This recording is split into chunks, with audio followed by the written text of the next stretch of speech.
Dalam seri ke-253 ini, didukung oleh para pemain, Petrus Urspon sebagai Jaya Katuang, Ai sebagai Nararia Turuk Bali, Sabeni sebagai prajurit, Bambang Ceger sebagai Kebo Mundarang, Narto Bantul sebagai Arda Raja, Nusri Nurdin sebagai Lembu Sora, Heri Stiono sebagai Dia Sang Rama Wijaya, Peter Pan sebagai Banyak Kapuk, Edi Johan sebagai Ike Mesa, Ferry Fadli sebagai Arya Kamandanu, dan Asdi Suhastra pembawa cerita. Selamat menikmati.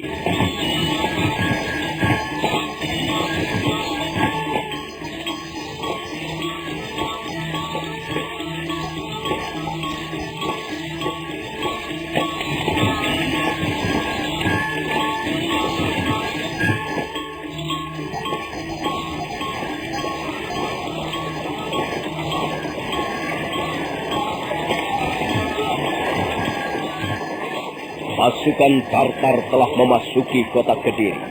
Bentrokan demi bentrokan terjadi. Mayat bergelimpangan di pinggir jalan. Mayat yang sebagian besar adalah prajurit-prajurit Kediri yang terlena dan akibatnya terbunuh oleh musuh. Pasukan Tartar di bawah pimpinan Panglima Ike Mese terus merangsek ke dalam kota. Di sebuah persimpangan jalan, mereka bertemu dengan pasukan Tartar yang dipimpin oleh Panglima Kausing. Jumlah mereka menjadi 2 kali lipat. Dan mereka terus mendesak prajurit-prajurit Kediri.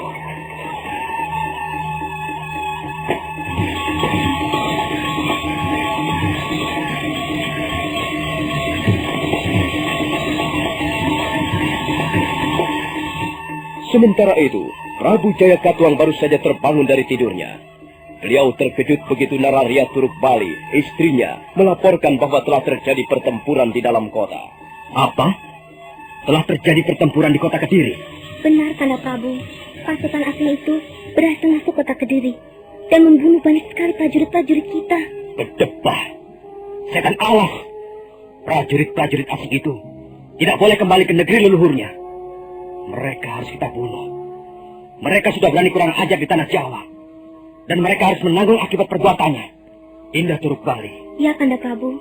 Cepat siapkan pakaian keprajuritanku. Aku sendiri yang akan memimpin pertempuran melawan bala tentara asing. Aku sendiri yang akan menghantam mereka.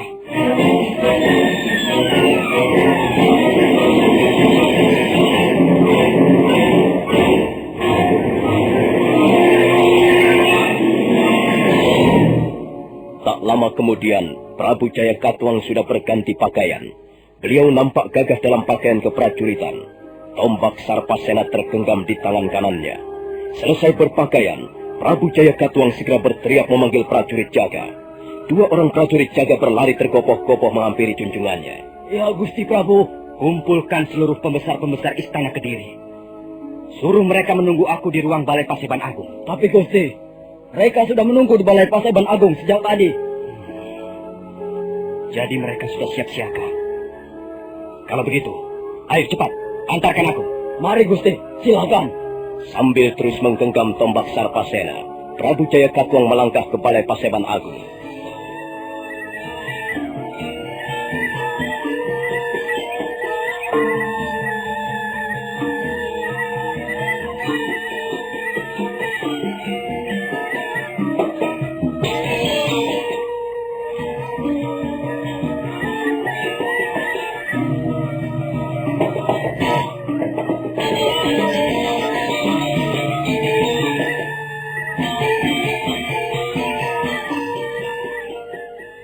Apa benar pasukan asing itu telah berani kurang ajar masuk kota Kediri, Paman Kebo Mundarang?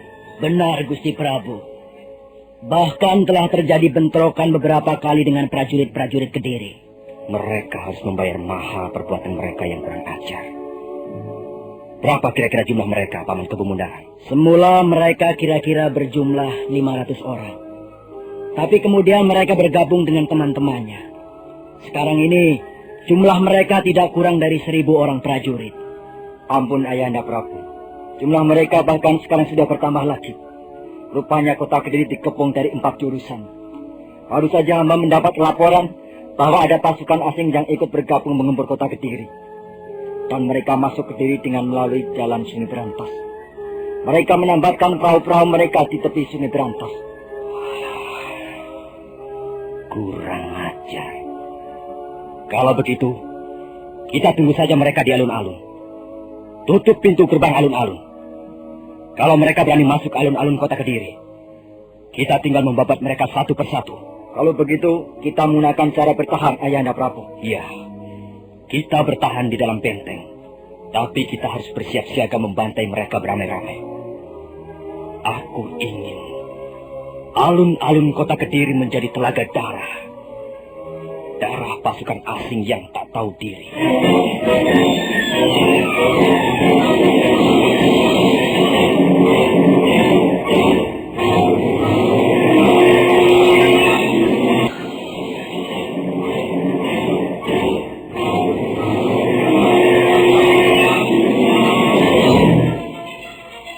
Sementara itu masih berlangsung sengit pertempuran antara pasukan Tartar dengan tentara Kediri. Kota Kediri menjadi hiruk-pikuk oleh dentingan senjata tajam dan jeritan orang-orang yang terluka. Bangkai kuda ataupun bangkai manusia bergelimpangan di kiri kanan jalan. Patahan senjata-senjata berserakan di sepanjang jalan kota-kota Kediri. Pasukan Tartar yang telah bergabung menjadi satu terus mendesak maju. Panglima Kausing, Panglima Sipi, dan Panglima Ike Mese berteriak sambil bertarung dan mengobarkan semangat prajurit-prajuritnya. Prajurit-prajurit Kediri kelihatan keteter. Dalam setiap bentrokan, banyak di antara mereka yang terbunuh. Yang takut mati segera lari tunggang langgang sambil membuang senjatanya.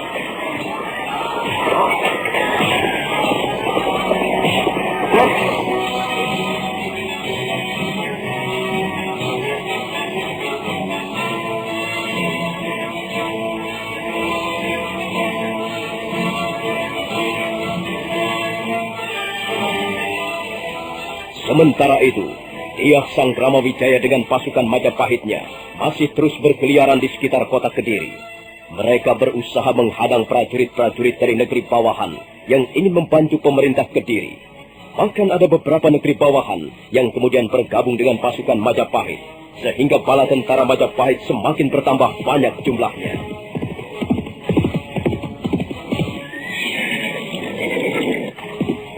Ampun Gusti, nampaknya telah terjadi pertempuran besar-besaran di dalam kota Kediri. Bagaimana jalannya pertempuran itu, Paman Nembusara? Pasukan Kediri kosar kacir, Gusti. Sementara pasukan Tartar terus mendesak ke alun-alun. Pasukan Tartar telah bergabung menjadi satu, Gusti Prabu. Dan nampaknya mereka akan segera bisa menguasai kota Kediri. Apakah mereka sudah bisa membobol benteng alun-alun Kediri, Paman? Mereka baru akan mencapai alun-alun, Gusti. Mereka sedang menuju perjalanan ke alun-alun. Kalau begitu, sebaiknya kita bantu mereka. Kukira daerah pinggiran kota Kediri cukup aman. Bagaimana pendapatmu, Paman? Sebaiknya memang begitu, Gusti. Hamba kira pasukan dari negeri-negeri bawahan sudah mendengar berita tentang pertempuran ini. Dan mereka pasti akan berpikir dua kali untuk membantu pasukan Kediri. Barangkali kau mempunyai pendapat lain, Kakang Banyak Kapuk. Tidak, Gusti. Memang sebaiknya kita membantu pasukan Tartar secepatnya. Kalau begitu, ayolah kita berangkat. Perintahkan agar pasukan Majapahit segera berangkat menuju ke kota Kediri.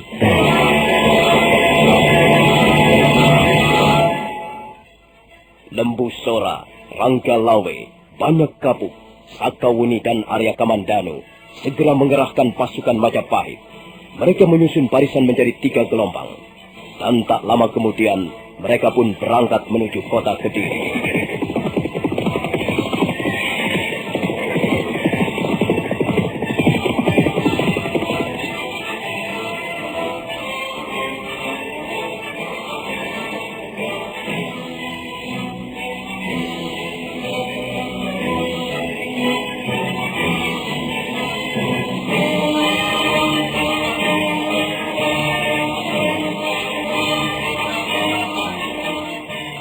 Pasukan Majapahit terus bergerak menuju ke pusat kota Kediri.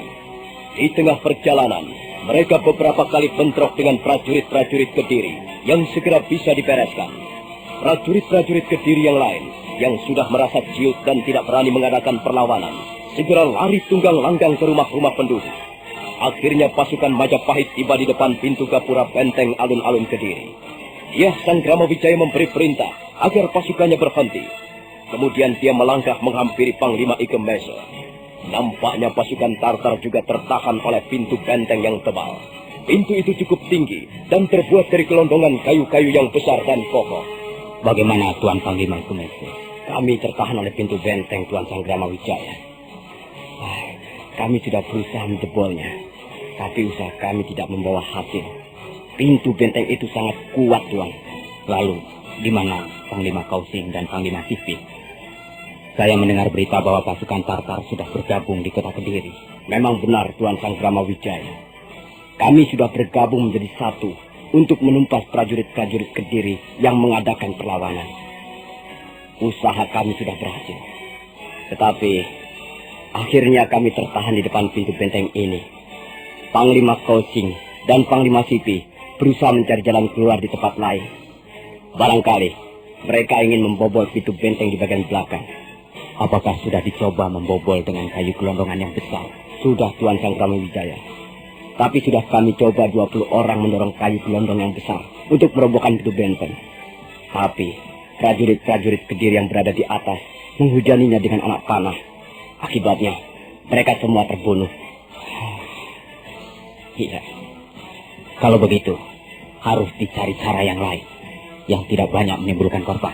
Ketika dia Sanggrama Wijaya dan Panglima Ikemese sedang berbincang-bincang untuk mengatasi kesulitan membobol benteng, Arya Kamandanu perlahan-lahan mendekati mereka. Ampun Gusti.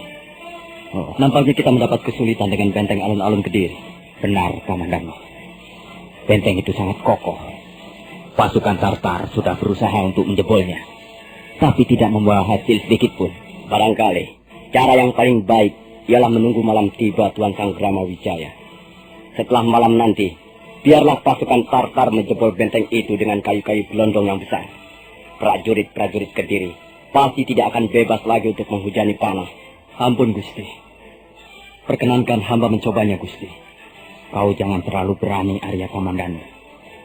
Lebih baik kita memang bersabar diri. Kita tunggu saja malam tiba nanti. Hamba ingin mencobanya, Gusti. Siapa tahu hamba berhasil. Jangan, Kamandanu. Sebab begitu kau melangkah 12 tindak dari tempat ini, anak panah prajurit-prajurit Kediri segera akan berhamburan ke tubuhmu. Dan apa yang bisa kau lakukan dengan seorang diri untuk menjebol benteng yang kokoh itu? Kalau Gusti Sanggrama Wijaya percaya pada hamba, hamba akan berusaha sekuat tenaga untuk menjebol benteng itu. Mudah-mudahan saja hamba berhasil, sehingga kita tidak perlu menunggu malam tiba. Kasihan prajurit-prajurit kalau harus menunggu, Gusti. Baiklah kalau begitu. Tapi kau harus hati-hati, Kamandanu. Hamba mohon doa restu, Gusti. Iya, hamba akan segera melaksanakannya.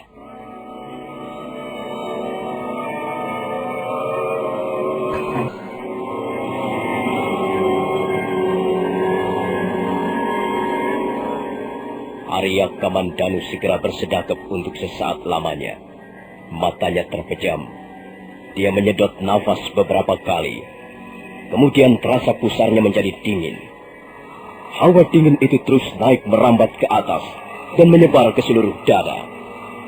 Mendadak tubuhnya merasa ringan sekali. Itulah Aji Seipi Angin. Setelah menerapkan Aji Seipi Angin, Arya Kamandanu kemudian menarik pedang naga puspa yang terselip di pinggangnya.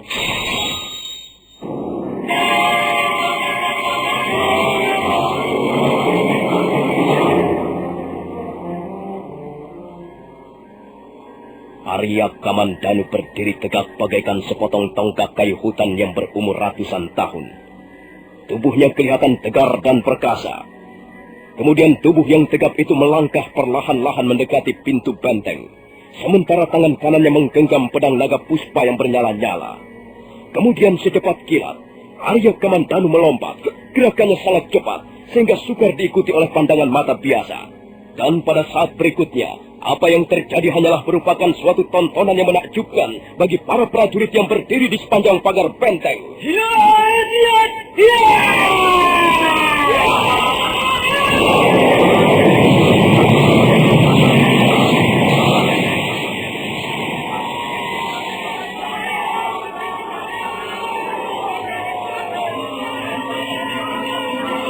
Prajurit-prajurit yang berada di dalam benteng terkejut sekali. Mereka sama sekali tidak menduga Pintu benteng dapat bobol sekaligus dari luar. Tapi mereka hanya sebentar merasa heran, karena kemudian mereka harus mempertahankan diri dari serangan bala tentara Tartar dan pasukan Majapahit. Terjadilah pertarungan sengit di tengah alun-alun Kediri. Bala tentara Tartar mengamuk bagaikan orang-orang kesetanan. Demikian juga pasukan Majapahit di bawah pimpinan Hyang Ramawijaya yang sangat mereka kagumi, bertarung dengan gagah berani. Walaupun jumlahnya lebih banyak, tapi prajurit-prajurit Kediri sepertinya sudah kehilangan angin. Hati mereka nampaknya sudah menjadi ciut menghadapi musuh. Akibatnya, mereka pun banyak yang terbunuh. Mayat bergelimpangan dan bertumpuk-tumpuk di sekitar alun-alun. Tapi pasukan Majapahit dan bala tentara Tartar tidak memberi ampun. Siapa yang tidak melarikan diri dan siapa yang terus berusaha mengadakan perlawanan, pasti terbunuh.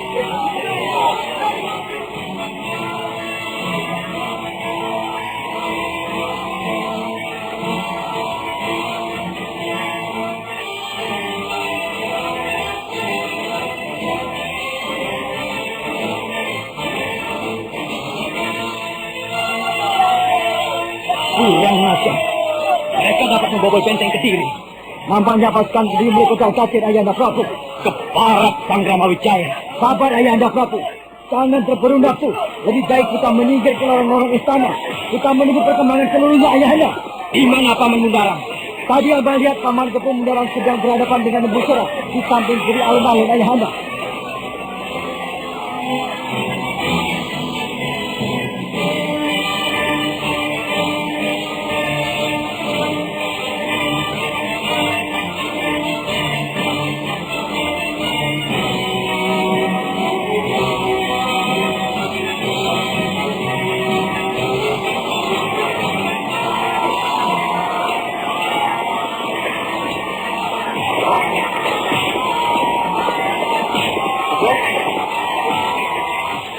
Ayo, Kebo Mundarang, keluarkanlah seluruh kemampuan. Kita bertarung sebagaimana seorang perwira. Jangan sombong, Kakang Lembu Sora. Sekalipun prajurit-prajurit Kediri kocar kacir, Kebo Mundarang tidak bakalan tinggal gelanggang colong pelai. Aku tidak bakalannya kabur dari medan peperangan ini. Ayo, Kakang Lembu Sora, kita teruskan pertarungan ini. Buka hatimu, Kebo Mundarang.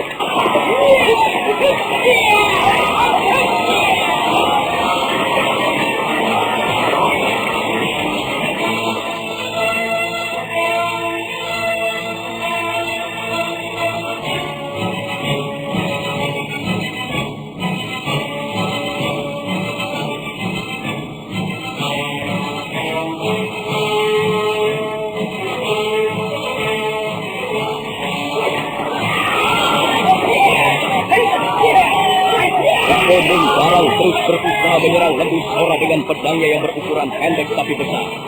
Lembu Sora menghadang serangan itu dengan lincah. Mereka bertempur di tengah kesibukan peperangan antara prajurit-prajurit Kediri melawan prajurit-prajurit Majapahit yang dibantu pasukan Tartar. Debu mengepul di tengah-tengah alun-alun kota Kediri. Teriakan mempahana sampai ke angkasa. Bunyi dentingan pedang bagaikan jeritan maut yang setiap saat dapat mencabut nyawa manusia.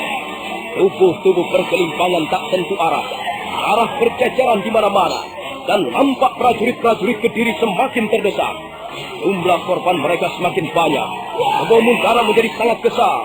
Tapi diam-diam dia merasa gentar juga. Hal itulah yang membuat dirinya menjadi lengah. Suatu ketika, Lembu Sora dapat berkelit menghindari tebasan mata pedang musuhnya. Dan pada saat berikutnya, dia membalas menebas pundak Kebo Mundarang. Kebo Mundarang mengeluh sebentar, tapi kemudian Lembu Sora membabatkan pedangnya untuk kedua kalinya. Dan sekarang yang menjadi sasaran adalah lambung kanan. Ya!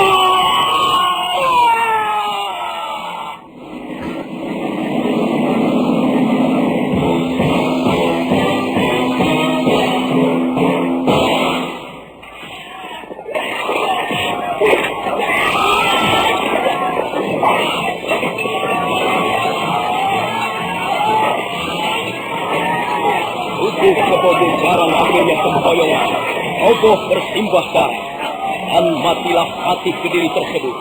Sementara pertarungan masih belum reda, dengan sisa-sisa keberaniannya, prajurit-prajurit Kediri masih berusaha untuk mengadakan perlawanan. Nah, saudara pendengar, bagaimanakah kisah selanjutnya? Silakan menunggu seri berikutnya. Sampai jumpa.